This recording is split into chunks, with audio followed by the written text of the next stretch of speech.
Hey everyone, you're listening to another episode of the All Things Private Practice podcast. I'm your host, Patrick.Casale. I'm joined today by a friend and colleague, Dr. Brittany Bate.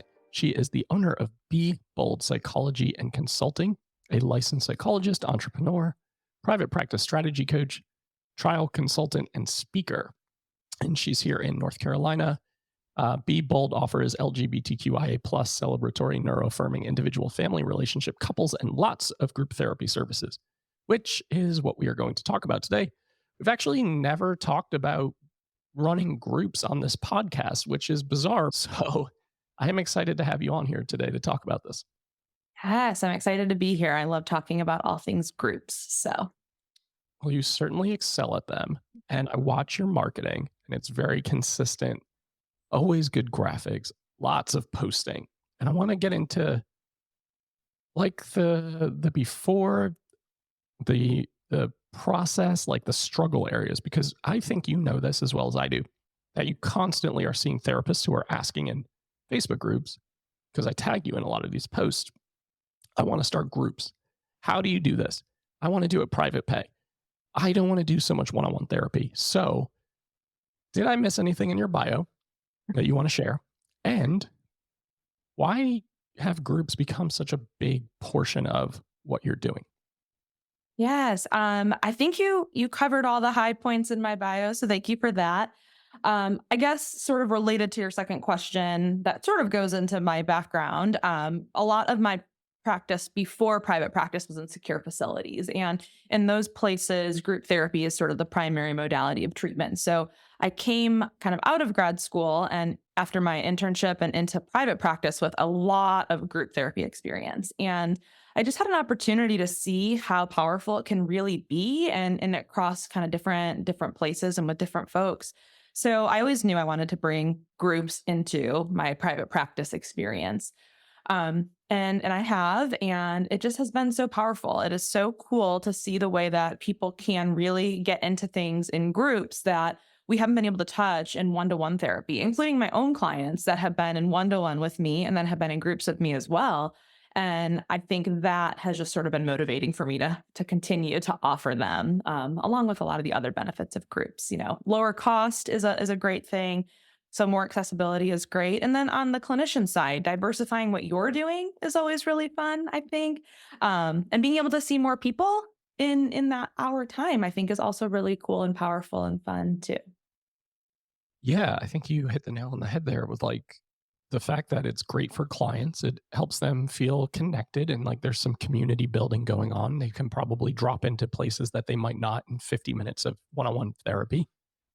And for the people who are listening, probably the most important part is breaking up the monotony of like doing the same thing over and over and over again. I know for a lot of our listeners, they're probably neurodivergent entrepreneurs like you and I are.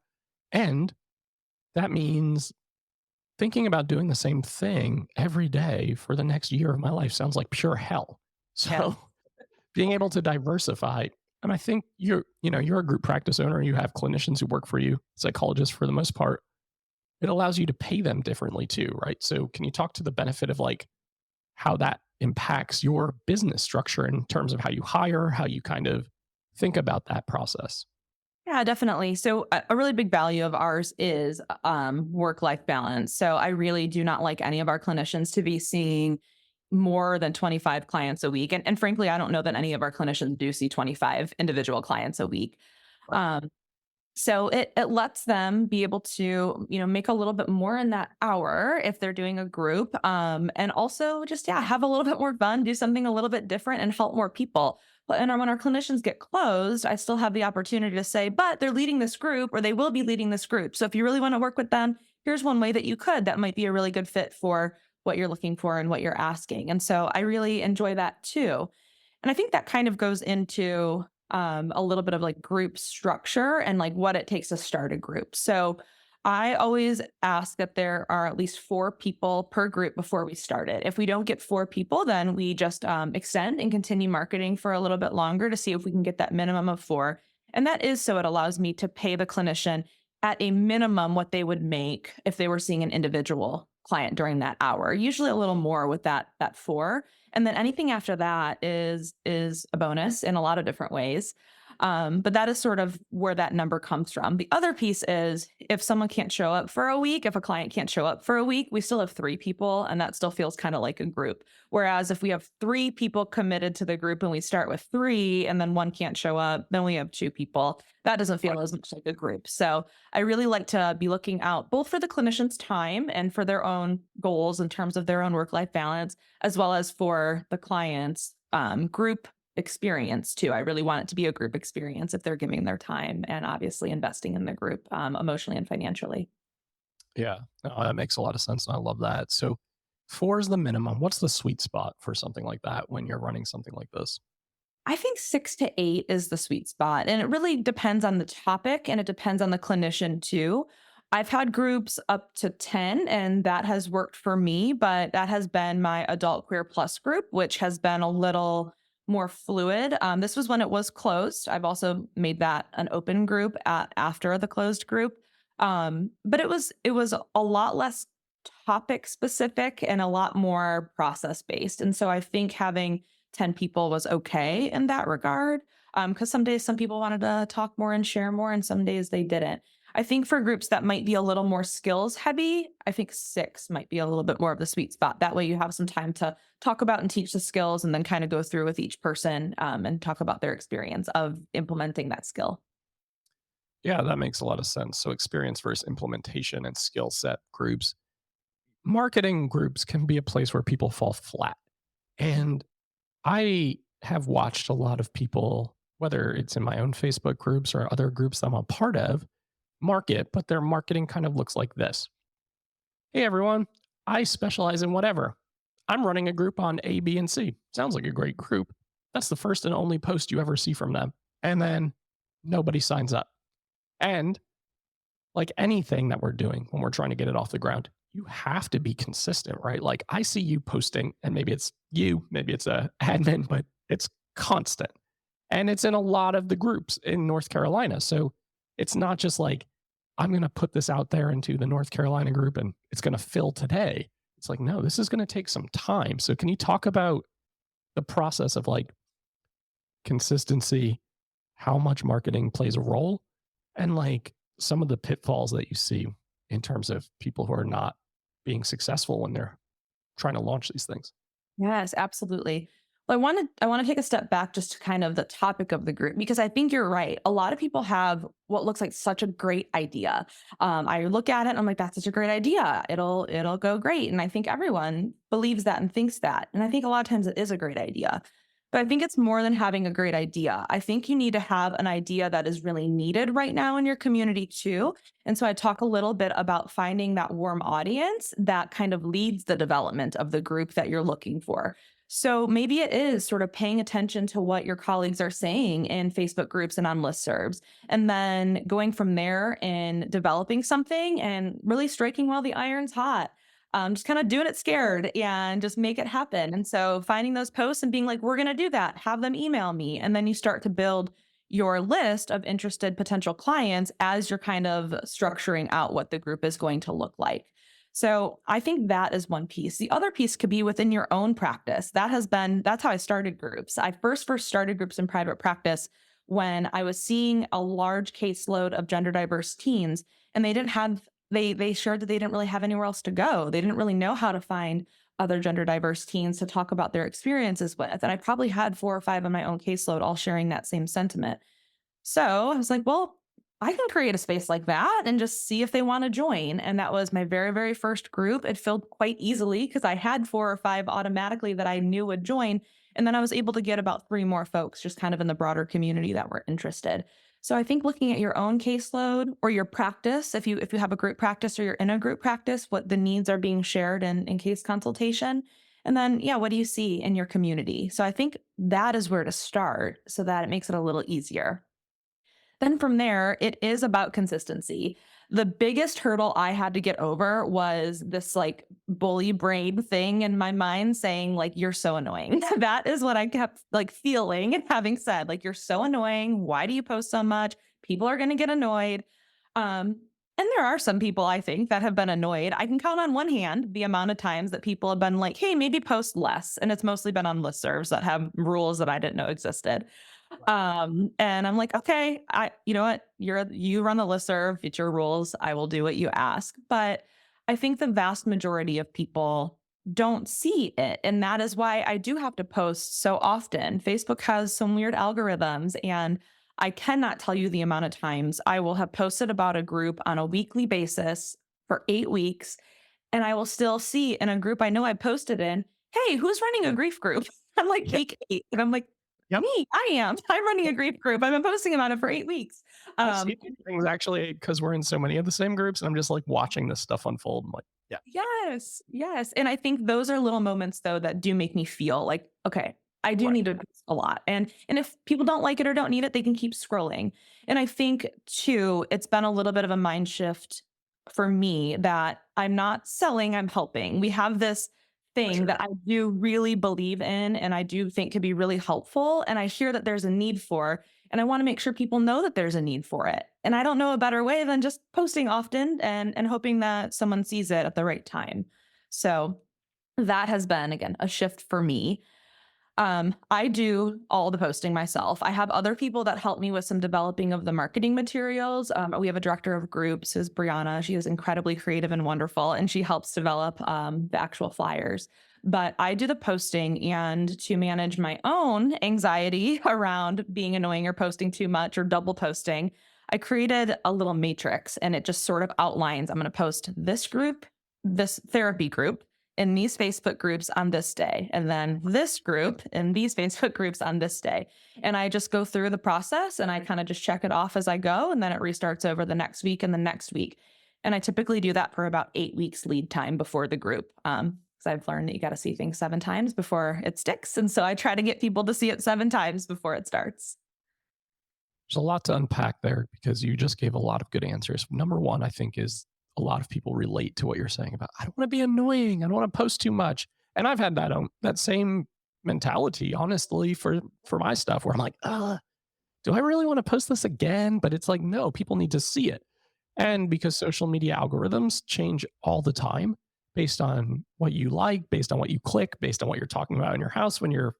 devices pick up on it, like there are lots of ways for you to miss opportunities. And then that is when that question of like, who's running a grief group? And you're like, oh my God, I've posted 200 times about this. Um, so that's totally real. I like that you mentioned the 8 week lead time because that gives perspective for people who are listening who are like, I posted twice and nobody signed up. And it's like, well, again, like you mentioned, people need to see things over and over and over again before it either they absorb it or they take action on it or both. So you really do need to do those things consistently. I love the fact that you have like a matrix for yourself to be like, this is what I do, this is when I do it. Like you should sell that. Um, I do. if you I do sell it. um, but I think that makes so much sense. And going back to what you said about like, it's almost low hanging fruit, right? If you're like, what are my clients constantly talking about? What are the common themes? What are the common threads that people want connection over? Pay attention to that. Pay attention to what people are asking in the Facebook groups that you participate in, because people ask the same questions a lot of the time.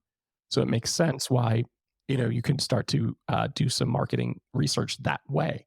Now, another question that comes up a lot is like, I take insurance, but I want to run private pay groups. Can you share? I know Yeah. you're all private pay, so you don't have to deal with that issue. Yeah, so I always do tell people because I still do offer people some coaching around this question, and I don't take insurance, but I say check your contracts, obviously, see if group therapy is covered, and then figure out sort of from there what to do. I know I point people to Kim Tolson's groups a lot about insurance and how to navigate that because I think there's some good answers in there. But I think if you are going to be doing a group and it's going to be private pay, if you're not handled with the insurance then you can offer super bills. But the important thing about that is you have to make sure that you are doing group therapy. And otherwise, you can't offer that super bill for that CPT code. And by doing group therapy, I mean there needs to be a process component to it. You can't be doing some sort of educational seminar because then it's not really group therapy. So I Right. think if you are going to offer super bills for people, you also have to make sure they have obviously a diagnosis that qualifies and makes sense. Which if we're doing a grief group or something around anxiety, we probably Right. will. Um, But I think you just have to be really clear. You have to be really clear about what you're offering, what your price point is, if you do or do not accept insurance, and then just checking your contracts to make sure that you're doing what you need to be doing in that regard. I think a lot of people do still find it, depending on what your price point is, to be a worthy investment. And it just depends. And kind of thinking about both the area and what you need to make in that hour to make it sustainable for you too. But I've seen groups kind of ranging between $30 and $65. And for some people, that's equivalent to a copay, depending on what their own benefits are. And so that's also something to think about. Another thing that we do is we offer at least one sliding scale spot per group, and it's essentially a pay what you can spot. So they just kind of share what they can reasonably afford without causing undue burden for them. And then we go with that. We do one for the first four. And then after that, we just kind of add on whatever the clinician feels able to, but it's usually an additional two for two or something like that. Yeah. So there's lots of ways you can create accessibility for people too. And I like that you use the reframe of like, this is what a lot of people's copay is. Mhm. And the power that group processing and group experience can offer, like you mentioned before, like I think the community connection piece is huge. And one that, especially if we work with any group of marginalized human beings, especially with any sort of intersectionality, there's always a need for connection and feeling like I want to be around people who get it. I want to feel safe. I want to feel heard. I want to feel affirmed. So this is just another way to offer increased mental health safety, increased mental health support, because you're going to also be offering connections that are being made that you really can't offer in one on one therapy. Because I know so many times, like when I used to specifically work with addiction, I would think, like, oh man, client A would be really good friends with client B if I could like just connect them in some way that wasn't breaching HIPAA. Mhm. So because they would be asking for these things in therapy. Like, I really need a group of people who get A, B, and C. I really need a group of people who I want to spend time with that isn't a 12-step meeting or whatever. So I think that's really important too. Um, Things that you think are important in terms of like how many groups are we offering per quarter? Does it just depend on how many therapists and the capacity? Does it depend on the need of the community? How are you evaluating that? Yeah, I think all of those things. I always start with, who at my practice wants to do a group this quarter, and kind of going from there. We've offered up to eight and filled up to eight in a quarter. We've done as few as one or two, and it just sort of depends on first and foremost what the clinicians want to do, but then also what we do see as being a need in the community. And then I think a little bit too, like, what do I have the capacity to market, or what does my team have the capacity to market? Because when I get my matrix going, I have to post for 5 different groups across these different matrices. It is 5 times more time than if it's one group, and it can get really overwhelming sometimes. So I think I also have to think about kind of the season of life that I'm in, and if I am feeling able to be able to market that much too. And some groups will just naturally fill a little bit faster because there is more need, or maybe we have a wait list already from the last group cycle that it wasn't a good fit, but we've kept them on. We've asked if we can keep them on, and we notify them next time. So we already have, again, a warm audience for this group to launch. So that's a little easier, but sometimes some are a little harder. And so that's going to take a little bit more time and energy to market and to get out there. So it really is a balance of all the things that you mentioned. And we just kind of see. I'm always willing to give it a try as well. And I always look at it. If it doesn't fill, I always look at it as a learning opportunity, never a failure. And we still have some folks, that are interested. We've gotten the word out there, and we can then just ask if it's okay to move them to the next time we're going to be offering it if we want to then delay it to the next season. Yeah, that makes a lot of sense. And I imagine there's a lot of trial and error and then just figuring out what works. And if something's working really well, doing it again and again and again and just filling that need. So that's really cool. I mean, this gives me a lot of stuff to think about because I'm like, man, I would love to have you come do some training for our clinicians on how to do this because I think again, breaking up the monotony, breaking up the like, oh my god, I have to see 6 clients a day, 4 days a week. I don't think that feels like too much. That's where we cap our full-time clinicians, but I also would get very bored of it very quickly. And I did. That's why we're sitting here because I just didn't want to be a therapist anymore. Um, But yeah, so good advice, really helpful. I know you have coaching and training on this, and I want you to highlight that because I've kind of been trying to push you into like, highlighting your stuff for a long time, and I'm so happy that it's here. You're also going to be speaking at our Greece retreat in a couple weeks on how to do this, which I'm really, really excited about. And it just seems like a topic that people really need more information and support around. So you've definitely created something really cool for yourself and for your clinicians and for the community. And big congratulations on that. Thank you. Yeah, and thanks for all the gentle shoves into the coaching and consulting world. I do really really enjoy it. It is definitely brings a different dynamic into my day to day that I really love. I have did a soft launch of Bold Practice Builders. That is my coaching and consulting practice. The website will hopefully be live in June. I'm just putting the finishing touches on it. I offer one-to-one coaching services and also a lot of products for purchase. All of these products have been, I guess, born out of both a deep, deep love for organization and spreadsheets, a deep hate for wasted time. I hate wasted time, as well as a way to manage my own anxiety. So, my anxiety about posting too much or posting on the wrong days or being annoying. I've created like some spreadsheets for Facebook groups about these are the days you can post on. These are the threads you can post on. And I use that so that I don't piss anybody off, basically. I have group informed consent templates that might be really helpful for folks. It kind of goes over all the things and the ways I do structure my groups, especially in terms of like payment and like once you register, you're registered. That's a big thing with groups too.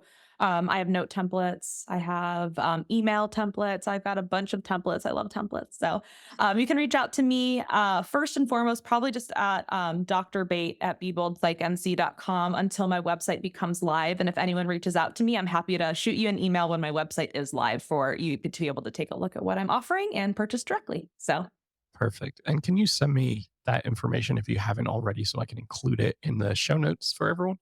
yes, absolutely. Perfect. Well, thank you so much for coming on and taking the time. I've been trying to get you on here for a while, so I'm glad this worked out. Um, and honestly, really excited to see where this next chapter of your career and your journey goes because I think it's super valuable. I've met Brittany in person many times at different events. And if you are listening and you're like, this is something I'm interested in, I highly recommend you connect with her so that she can support you for your journey in terms of running groups and moving into that private pay model as well. Well, thank you. Thanks so much for having me. And I look forward to seeing you in Greece. Yeah, me too.